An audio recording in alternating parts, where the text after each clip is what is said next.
জানলেন বন্ধুরা, আমি না ইদানিং খুব মোটা হয়ে যাচ্ছিলাম, তাই ভাবলাম টিফিন খাওয়াটা বন্ধ করে দিই। কিন্তু বাড়ির লোকেরা চেঁচামেচি শুরু করলো, টিফিন খাওয়া বন্ধ করা যাবে না, টিফিন খাওয়া বন্ধ করা যাবে না, অসুস্থ হয়ে পড়বে। এ নিয়ে রোজ এক অশান্তি। তাই ভাবলাম মাথা খাটিয়ে একটা রেসিপি বের করি, যেটা খাওয়াও যাবে আর মোটাও হব না। তখন বুদ্ধি কাটিয়ে এই রেসিপিটা বের করলাম।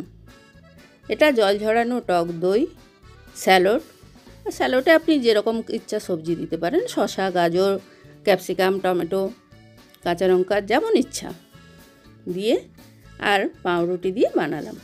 এটা ব্রাউন ব্রেড দিয়ে বানালে আরও ভালো হয়। আমার ব্রাউন ব্রেড একদম ভালো লাগে না, তাই আমি সাদা পাউরুটি দিয়ে বানালাম। আর একটু তড়কাও দিয়ে দিলাম, এতে খেতেও ভালো লাগলো আর মোটা হওয়ার ভয়ও থাকলো না। আপনারাও এভাবে যারা রোগা হতে চান তারা বানিয়ে খেয়ে দেখুন, আর আমাকে কমেন্ট করে জানান কেমন লাগলো। কমেন্ট করতে কিন্তু ভুলবেন না, আমি আপনাদের কমেন্টের আশায় রইলাম।